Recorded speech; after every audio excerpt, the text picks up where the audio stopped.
What are sound waves? Sound waves are vibrations that move through a medium, like air, water, or solids, by causing particles to compress and spread out.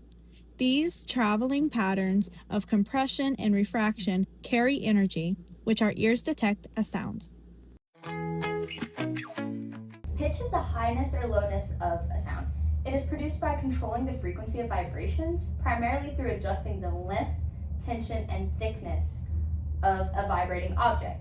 The shorter, tighter, thinner objects vibrate faster, produce higher pitches, and longer, looser, thicker ones produce lower pitches. If you look at two different rubber bands, this one is much thicker than this one. The thicker rubber band, when pulled, produces a lower pitch. The thinner rubber band, when pulled, produces a higher pitch. Frequency is the fundamental factor. A higher frequency equals a higher pitch. A lower frequency equals a lower pitch. The density of the material also impacts the pitch. A denser object will vibrate slower, creating a lower pitch. And airflow also impacts the pitch. In voice and wind instruments, faster air increases the pitch. And the loudness of a sound also impacts the pitch. Intense volume can sometimes alter the perceived pitch, making lower tones seem lower and higher tones higher. This all directly correlates with how vocal cords tighten and loosen to produce different sounds. Today I'm going to demonstrate how vocal cords produce sound using something as simple, a balloon. First, let's think about what happens when we talk. Sound doesn't just come out of nowhere. It first starts when air goes into our lungs by taking a breath. When we breathe out of our lungs, the air travels upwards through this structure called the larynx. This is where the vocal cords are located. Now I'm going to use this balloon to model how this process works. First, I'm going to blow this balloon up.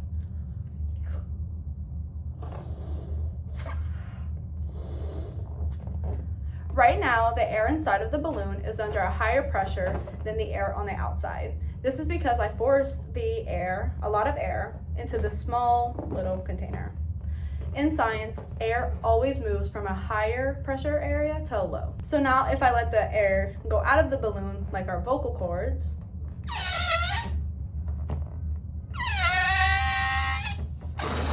you can hear that squeaking or buzzing sound. That is because the sound is being produced because the air is rushing in from a high pressure that is inside of the balloon to the lower pressure, the outside, and is causing the opening of the balloon to vibrate. This is very similar to how our vocal cords work. In your body, your lungs act like the balloon. They build up pressure by pushing air upwards. Your vocal cords sit right above the lungs and act like this opening here in the neck of the balloon. So your lungs right here, your vocal cords are right here, and it pushes air up to have that change in pressure. So when you're not speaking, your vocal cords are open so air can pass through easily. That's why breathing doesn't produce any sounds. There's no closing of them to cause the vibrations. But when you speak, they come closer together. Air pressure builds up below them, just like the air pressure inside of this balloon. Again, thinking like this part right here is like the neck of the balloon. The pressure is building up right here where I'm pinching it closed. When pressure gets strong enough, it pushes the vocal cords apart, letting air through. Then they snap back together. This happens over and over again very quickly, hundreds of times per second. That rapid opening and closing causes vibrations. These vibrations are what produce sound. The balloon demonstrates this because the air escapes. The stretched rubber at the opening vibrates just like the vocal cords do. So overall, this balloon helps us visualize two important ideas: airflow and pressure differences. Air moves from a higher pressure to a low pressure as it passes through the small opening and causes vibrations that produce sound. That is exactly how our vocal cords work when we speak. Hair cells are located in the cochlea of the inner ear. They are the sensory receptors that convert sound vibrations into electrical signals the brain interprets as sound. Located in the cochlea, these microscopic cells have hair-like projections that bend due to fluid waves, triggering nerve signals and amplifying sounds based on their frequency. Most hearing loss in the cochlea is due to loss of their hair cells. This is caused by disease, age, or loud noises. Sound intensity is measured in decibels. A change of 10 decibel results in a sound that is 10 times as intense. In this demonstration, the pipe cleaners represent your hair cells in different situations. In a normal conversation with your friends, the soft sound is just brushing on the hair cells, turning it into electrical signals interpreted by our brains as sound. And then when you go in a restaurant, it's a little bit louder, but at the end of the day, your hair cells are still okay. But then if you go to a concert and you stay there for a long time, your hair cells are pretty damaged. And if you try to fix them, you can't. Hair cells do not repair themselves. Once the hair cells are damaged, they can't return to their original form. This impacts long-term hearing, causing hearing loss. Hearing loss can happen when these hair cells are damaged or distorted. These are normal hair cells. This is an example like the pipe cleaners is how they look whenever they're distorted. They're not able to do their job as well. So that is when hearing loss can occur. This damage can be caused by loud noises, aging, infections, or certain medication. When hair cells don't function properly, sounds may seem quieter, unclear, or distorted. But hearing loss doesn't always happen later in life. Some people, including myself, are born with hearing loss due to birth defects affecting parts of their hearing organ, like the cochlea or the hair cells themselves. Like myself, for example, I was born with already damaged hair cells. It's not that I was exposed to any loud sounds, it's just I was born like that. But like anybody else, my hair cells cannot repair themselves to ever look like this.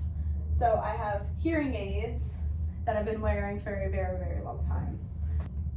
In these cases, the structures needed to properly detect or transmit sounds may not be developed correctly. This means that even from birth, sound signals may not be processed as they normally would be. Another important thing to know is that hair cells do not regenerate, as I had said. So whenever the damage happens over a long period of time or present at birth, it is usually permanent. However, there are technologies that can help people hear better.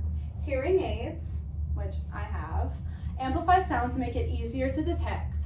Also, I have hearing aids that not only amplify the sound, but are programmed to my specific hearing loss. So it deals more with like the frequencies rather than just amplification.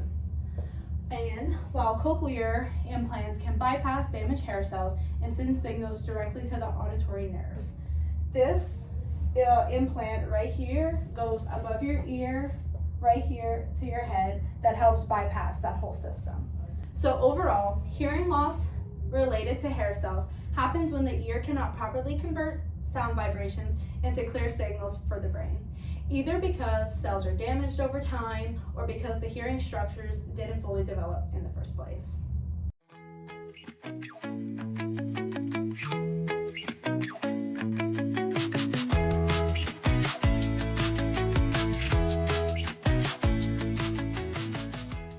In summary, pitch is directly correlated with thickness, tension, and density. When the thickness goes up, pitch goes down. When the tension goes up, the pitch goes up. And when the density goes up, the pitch goes down. The volume also makes the pitch more drastic, so a louder volume will make a higher pitch higher and a lower pitch lower. Production of sound waves.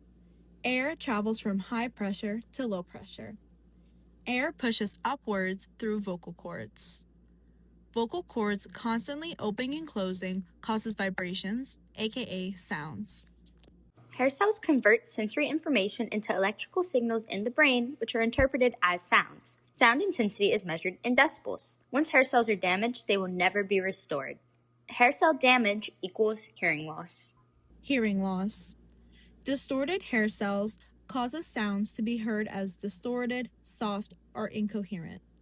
Hair cells can be damaged at birth due to exposure to loud noises, medication, or old age.